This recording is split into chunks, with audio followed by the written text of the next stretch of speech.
Kaya naman po, ito ang ating ibubunyag. Sinabi po ni Senator Alan Peter Cayetano na kahit nasa kulungan na si Senator Jinggoy Estrada, ay nililigawan o binablockmail pa rin po siya ng grupo nila Senator Tito Soto at nila Senator Ping Lacson. At ang binabanggit po ni Senator Alan Peter Cayetano na mapapawalang bisa ang kaso na gawa-gawa lamang ng asong ulol at attack dog ni Marcos na si Boying Rimulya na ginagamit ang poder at kapangyarihan ng constitutional office ng ombudsman na inaabuso niya. Meaning, wala naman talagang kaso. Hindi naman talaga dapat sinampahan ng kaso si Senator Jinggoy Estrada.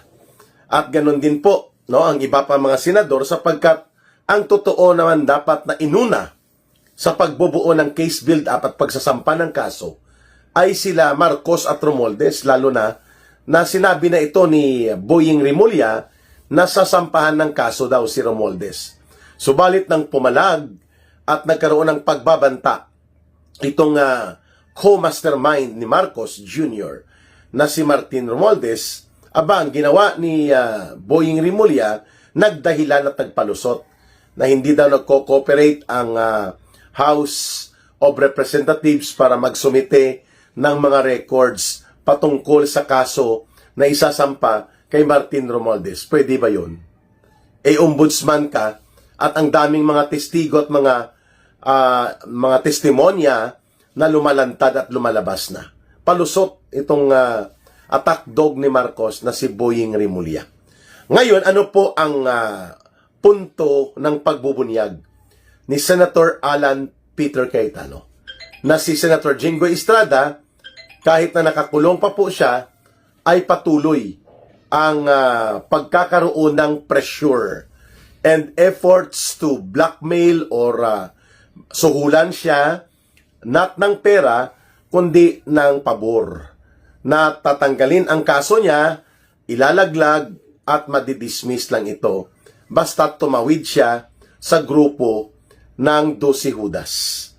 At si Senator Jinggoy Estrada mismo po ay nagbunyag sa kanyang sariling pagbubunyag na mayroong ginagawang pangbablackmail laban sa kanya. At ang tinukoy ay ang grupo nila Senator Gatchalian, Senator Tito Soto at nila Senator Ping Lacson. Ano pong ipinapakita nito? That all along, bago pa po makulong at physically ay mahiwalay si Senator Jinggoy Estrada sa kanyang pagiging bahagi ng Senate majority at hindi na makakapag sagawa ng physical attendance sa loob ng Senado, ay kinausap na po siya ng grupo nila Marcos Jr. o Pinresure rather. And I'm talking about yung pagbubunyag na nauna na isiniwalat na rin po at ipinahayag ni Senator Alan Peter Cayetano na hindi lamang po ang grupo ng mga senador nila Tito Soto at Ping Lacson ang nagpipressure noon or nag-attempt ng so-called blackmail by way of palit kaso or laglag kaso na para tumawid si Senator Jinggoy Estrada at nang mabawasan ang numero ng original majority block na grupo nila sa pamumuno ni Senator Alan Peter Cayetano. At sasabayan sana siya ni Senator Chis Escudero, ang duwag at naghudas na si Escudero. So 2 plus 11, sana maging 13 sila, no?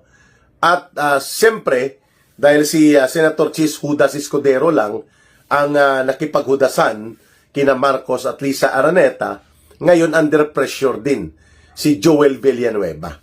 At mukhang ilang pulgada na lang, no, ang natitira at bibigay na ang pananatiling matatag sana ni Senator Joel Villanueva. Pero siyempre, kung anong gagawin niyang desisyon, sa kanya yon. Kung ano ang pananagutan at pagtingin ng taong bayan sa kanya, hindi niya rin yon pwedeng mapipigilan pa. Pero kita niyo na nakakulong na si Senator Jinggoy Estrada. Sabi ni Senator Alan Peter Cayetano, walang tigil ang pressure sa kanila.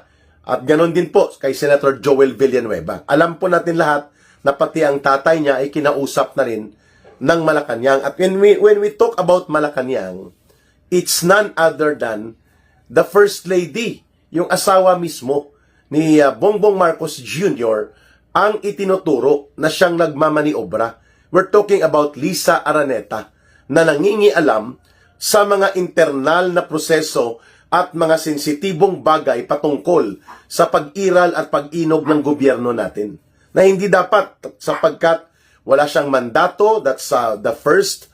Number two, hindi po siya pwede mangialam sa anumang pangsyon ng gobyerno dahil illegal yan. At pangatlo, ay hindi sakop ng opisina ng kanyang asawa ang Senado at hindi rin siya may otoridad coming from the President, kahit siya ang First Lady. So lumalabas po na pati si Brother Eddie Villanueva, ang ama ni Senator Joel Villanueva na pinuno at tagapagtatag ng isang malaking religious organization sa Pilipinas, itong GIL, Jesus is Lord Movement, mga kababayan, ay kinausap na rin upang tumiklop at lumuhod na rin sa mga hudas si Joel Villanueva. Lumuhod na rin sa mga hudas. Bukas, luluhod ang mga tala. Parang pelikula ni Sharon Cuneta. Naalala niyo pa yan? Mga Sharon yan. So, bukas, luluhod ang mga Villanueva. Si Brother Eddie at si Joel Villanueva. Sana hindi maging totoo, no?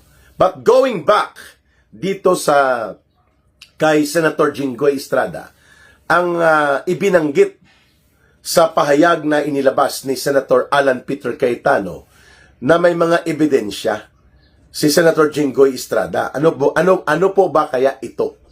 Ito ba ay ang mga kopya ng CCTV? Ito ba ay recordings? Ano ba?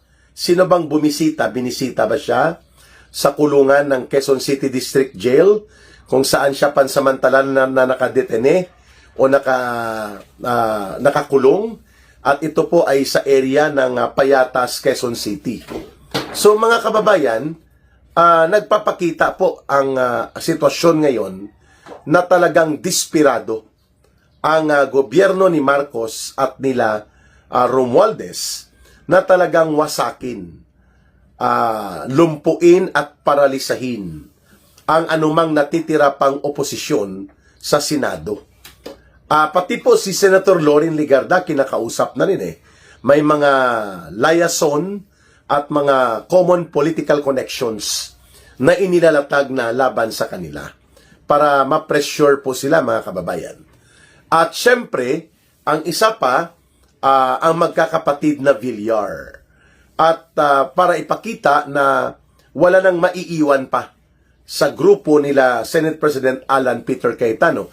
Dahil in reality right now, kapag nagkaroon po ng Senate plenary session, halimbawa, magtipon-tipon ang natitirang mga senador ngayon physically, ang numero lang po nila Senator Alan Peter Cayetano ay 10.